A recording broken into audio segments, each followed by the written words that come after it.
তেওঁলোকৰ জাতীয়তাবাদীটো কোনটো জাতীয়তাবাদী তেওঁলোকৰ আমি ভাবিছিলোঁ যে আমাৰ সমস্যাটো যিটো আছিলে এই সমস্যাটো নেশ্যনেল পাৰ্টি হিচাপে তেওঁলোকে আমাক সমাধান কৰি দিব মই ক'লোঁ হয়তো মোৰ ভাষণতো কৈছোঁ তেওঁলোকে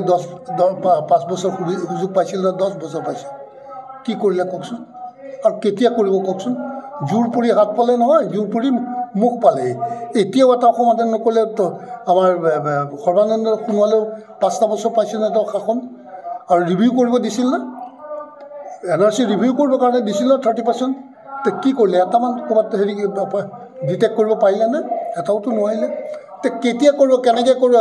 কি মেকানিজম আছে তেওঁলোকৰ হাতত আমৰা সেই প্ৰশ্নটো উঠিছোঁ যে বজালীত আপুনি অলৰেডি মিটিংত ডিক্লেয়াৰ কৰিলে যে দিলীপ বৰুৱা প্ৰাৰ্থী হ'ব এইটো কি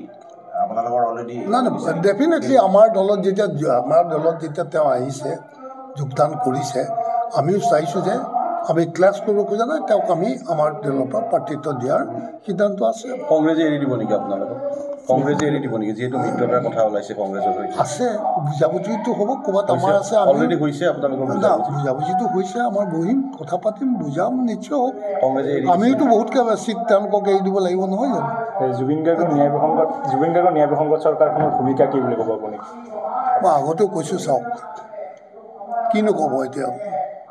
চৰকাৰখনৰ হাতত চব আছে নহয় চৰকাৰখন মানে দেশখনৰ ৰক্ষা কৰোঁতা সকলোকে জাষ্টিচ ন্যায় দিওঁতা আৰু তেওঁৰ পৰাইতো বিচাৰিব লাগিব সকলোখিনি আৰু তেওঁলোকে কাৰ পৰা বিচাৰিছে সেইটো কোনটো অথৰিটিৰ পৰা বিচাৰিছে সেইটো কথাটো নাজানো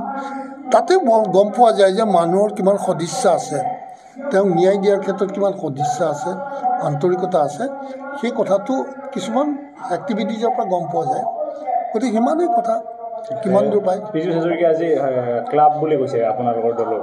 সামাজিক মাধ্যমত কি ক্লাব কৈছে তেওঁতো বহুত ডাঙৰ কথা কয় তেওঁ বহুত ওপৰৰ মাল বুলি নিজকো কয়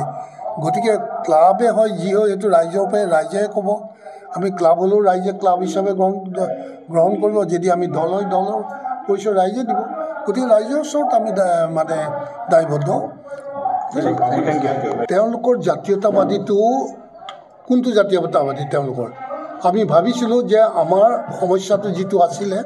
এই সমস্যাটো নেশ্যনেল পাৰ্টি হিচাপে তেওঁলোকে আমাক সমাধান কৰি দিব মই ক'লোঁ হয়তো মোৰ ভাষণতো কৈছোঁ তেওঁলোকে 5 বছৰ সুযোগ পাইছিল না 10 বছৰ পাইছিল কি কৰিলে কওকচোন আৰু কেতিয়া কৰিব কওকচোন জোৰ পৰি হাত পালে নহয় জোৰ পৰি মুখ পালে এতিয়াও এটা সমাধান নকৰিলে তো আমাৰ